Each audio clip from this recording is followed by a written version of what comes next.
Caros amigos, tudo bem? Meu nome é Renato Serra e essa é a Reciclagem Democrática. E essa semana é muito especial, com a Assembleia Geral da ONU, muita coisa acontecendo aqui no Congresso, na Câmara, no Senado. Tivemos aí também decisões polêmicas da Justiça. Bom, é muito assunto para tratar, então eu vou parar a introdução por aqui. Acompanhe esse vídeo está bem legal mesmo. Você que já é inscrito no canal, eu peço que divulgue esse canal, né? Leve ao máximo de pessoas, afinal de contas é um canal de informação e que ajuda de alguma forma a você a formar a sua opinião. Dito isso, vamos aos principais assuntos da semana.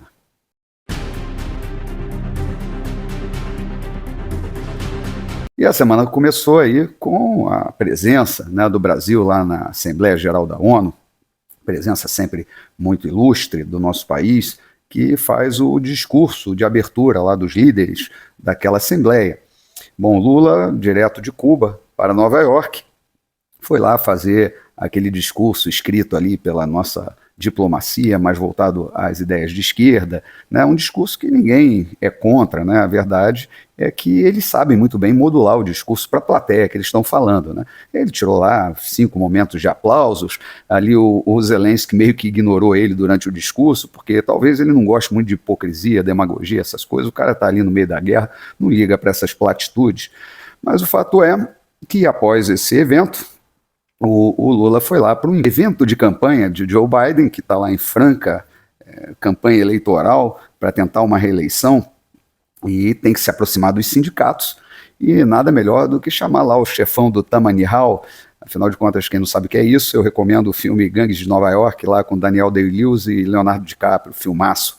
Então foi assim que o Obama, né, o categorizou, o grande líder, mas ele é uma coisa assim meio que misturado com James Hoffa e Al Capone. Lula teve lá exatamente a defesa dos direitos humanos, a defesa do trabalho digno e tal, e fez todo aquele mise-en-scène ali, participou desse evento, e em seguida, né, a diplomacia brasileira, aproveitando a grande repercussão que teve o discurso, foi lá e conseguiu finalmente fechar o encontro dele com o Vladimir Zelensky. E o Zelensky, né, a gente vê ali pelas fotos, né, embora tenha sido muito bom essa aproximação da diplomacia dos dois países, trabalho assim, excelente do Itamaraty, apesar do governo, nós vemos que na fotografia ali do aperto de mão dos presidentes, aqueles que têm uma maior experiência em fazer uma leitura das expressões corporais, podem ver ali no rosto do Zelensky que ele não estava muito à vontade apertando a mão do Lula, né, que fez diversos ali elogios e sinalizações de apoio a Vladimir Putin, ditador russo. Mas, enfim, aquele tal protagonismo, né, que a esquerda falou, o Brasil voltou, Lula voltou, parece que não se materializou mesmo, foi no final de tudo, quando o Joe Biden ofereceu um jantar para as lideranças, né, 30 líderes mundiais, e Lula não estava na lista de convidados. Talvez tenha sido um zelo com a prataria, afinal de contas, quem quer ter um desfalque no faqueiro?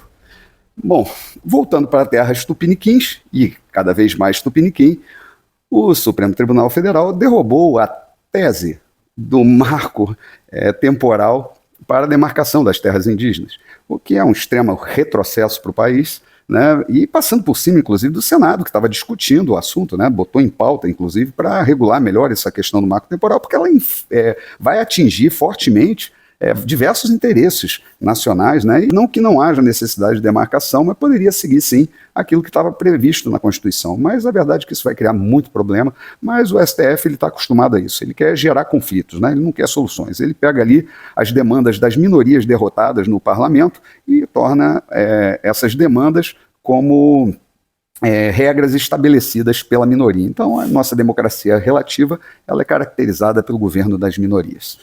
Bom, não só isso aconteceu lá no Supremo, né, para surpresa de mais ninguém, Dias Toffoli mais uma vez, né, depois inclusive de ter anulado as provas da Lava Jato, que levou ao Ministério Público a mover uma ação no Supremo para que restabelecesse essas provas lá do acordo da Odebrecht, porque isso pode causar diversas consequências. Dias Toffoli, inclusive, na sua decisão, cita que não houve acordo internacional, que ele mente, inclusive teve a confirmação, o próprio governo teve que confirmar que houve sim a cooperação estrangeira, né, nas investigações, né, na produção de provas, mas enfim, ele também reabilitou o juiz Eduardo Apio, aquele tal do Lu 23, que tinha a senha, né, lá do sistema do tribunal. Ele tinha sido afastado por ter ameaçado o filho de um desembargador.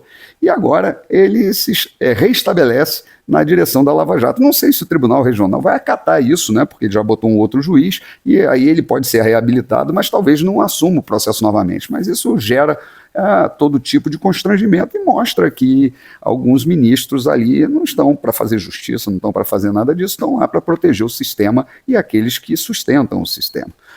E, para surpresa de ninguém, o Congresso também foi lá e aprovou a toque de caixa a mini-reforma eleitoral que deu anistia, né, de bilhões de reais ali em multas e tal, que eram dadas ali exatamente aos políticos, aos partidos políticos, por descumprimento da própria lei que eles criaram e aprovaram. O que é muito didático em todos os aspectos, porque o Congresso é muito bom em fazer lei para os outros, né? Então eles não estão nem aí se vai prejudicar ou não. Mas quando é para eles, né, eles rapidamente alteram a lei que causa algum prejuízo. Eu acho que deveria servir de lição, afinal de contas.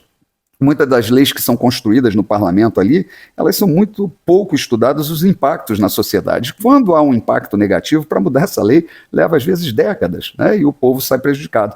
Mas quando é para os políticos, muito rapidamente, é só rodar um período eleitoral, eles já mudam e acomodam todo mundo. E aí não tem oposição, não tem situação, tem um grande acordo ali, um grande consenso, e todo mundo fica apoiando o que parece ser, na minha visão, um absurdo, né? Criar lei para não se cumprir e depois anistiar. E essa semana também estão se encerrando aí algumas CPIs, né? A CPI ali do MST está chegando na conclusão do relatório. Obviamente esse relatório não deve ser votado, afinal de contas o governo, nessa manobra de composição de governabilidade, né, trocou ali membros que eram contra as invasões, na defesa da propriedade privada, por outros ali que simplesmente se amoldam conforme o orçamento, a fatia do orçamento de poder que recebe. Então, mas de qualquer forma o relatório é bem consistente, foram feitas diversas diligências, né, em 4 estados, se verificou ali políticos envolvidos, se verificou estruturas de campanha, estruturas de poder, se verificou o uso de dinheiro público para financiar inclusive invasões, e o relatório também vai sugerir uma série de medidas legislativas para garantir melhor a propriedade privada e acabar com essa farra que na verdade não tem nada a ver com reforma agrária, e sim com posições de poder e pressão, inclusive para assumir cargos dentro do governo, né, dentro das estruturas de governo. Então esses movimentos, eles têm muito esse aspecto revolucionário, e não de cuidar exatamente daquelas pessoas que necessitam, sim, de uma terra para produzir, e a gente lamenta muito isso. Com relação à CPMI do 8 de janeiro, houve uma denúncia muito grave ali de combinação entre o depoente, lá o general G. Dias, e a Elisiane Gama, que é a relatora. Então, foi flagrado ali mensagem de WhatsApp, documentos em que foram trocados ali entre o assessor da senadora e o G. Dias, já combinando perguntas e respostas para a inquirição que foi feita ali, o depoimento do general do Lula, né, o general do GSI, que está envolvido até a raiz dos cabelos, com essa facilitação, vamos dizer, para o processo de vandalização do patrimônio público. E aí, cara, a coisa ficou meio feia ali, né? Estão pedindo a substituição da relatora, porque realmente, isso sendo confirmado, não há a menor condição dela permanecer. Mas na esteira dos acontecimentos, a semana também teve a homologação ali da delação de Mauro Cid, e isso foi no final da semana passada, mas essa semana vazou aí o que seria, vamos dizer, o teor da delação, né? E isso nos faz pensar um pouco, porque na delação ele diz que houve sim uma proposta de golpe, né, ou de intervenção, né, nas eleições, e que isso foi levado a uma reunião com representantes da Marinha, Exército, do dito gabinete do ódio, apoiadores do presidente e tal, e o próprio presidente. É isso que está dito ali. E aí se especula muita coisa com relação a isso. O que eu li a respeito pode ter várias consequências. Pode ser que alguém, apoiador do presidente, possa ter trazido isso, pode ser que alguém da Marinha possa ter trazido isso, pode ser, não se sabe quem trouxe essa solução, e o presidente pode ter sim colocado isso em pauta ali e ter negado, simplesmente ter recusado esse caminho. Inclusive é o que parece que ele fez, né? Ele recusou o caminho. Então pode ser que ele seja o grande herói, né, de não ter havido golpe. Afinal de contas, ele não concorreu para isso, ele pegou as malas e foi embora, simplesmente se autoexilou nos Estados Unidos ali para descansar um pouco. Então, até que a gente saiba da materialidade das provas, o que nós temos é narrativa. Então tem que esperar muito bem as provas para saber quem propôs e quem recusou, né, essa tal medida.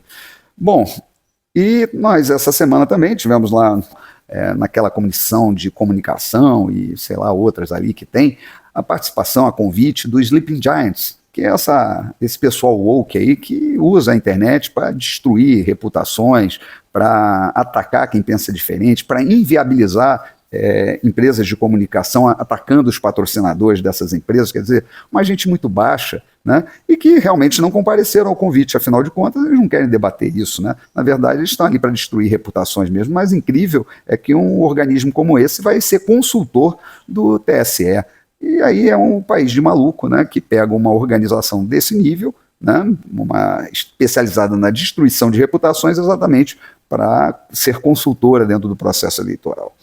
Mas a gente sabe, né, inclusive, que a justiça eleitoral não deveria existir. E aí eu tenho que fazer coro com a Gleisi Hoffmann, que foi lá e simplesmente disse da inutilidade da justiça eleitoral, que custa 3 vezes mais que o fundo eleitoral para o país, e só um país no mundo tem isso. Justiça do Trabalho tem na Itália também e tem no Brasil. A Itália é fascista, né, da época do fascismo, implantou isso, e o Brasil também, na época de Getúlio, que era um fascista, implantou também essa justiça do trabalho, que nos ajuda e muito, a gente vê por aí.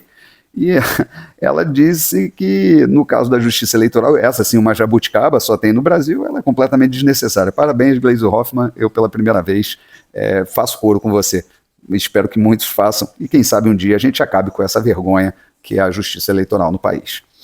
E para encerrar, nós temos a notícia aí que a Rússia vai deixar de exportar gás e combustível fóssil, ou seja, diesel, para demais países. Vai acabar com a exportação. E o Brasil, para garantir aí um preço mais competitivo e tal, estava comprando o diesel da Rússia, né? E agora a Petrobras vai sofrer ainda mais pressão para aumento dos combustíveis. Aí eu lembro a vocês aí daquela nossa querida refinaria Abreu e Lima, né? Que poderia estar conclusa, poderia estar produzindo, e o Brasil poderia ser autossuficiente em diesel, né? Não depender da importação, principalmente em tempos de guerra. Então, vale a lição aí para todo brasileiro, como é ruim roubar, né? Então a gente vai pagar muito caro por esse roubo, por esse escândalo que foi a refinaria Abreu e Lima. Bom, era isso que eu tinha para falar para vocês. Um grande abraço e até a próxima.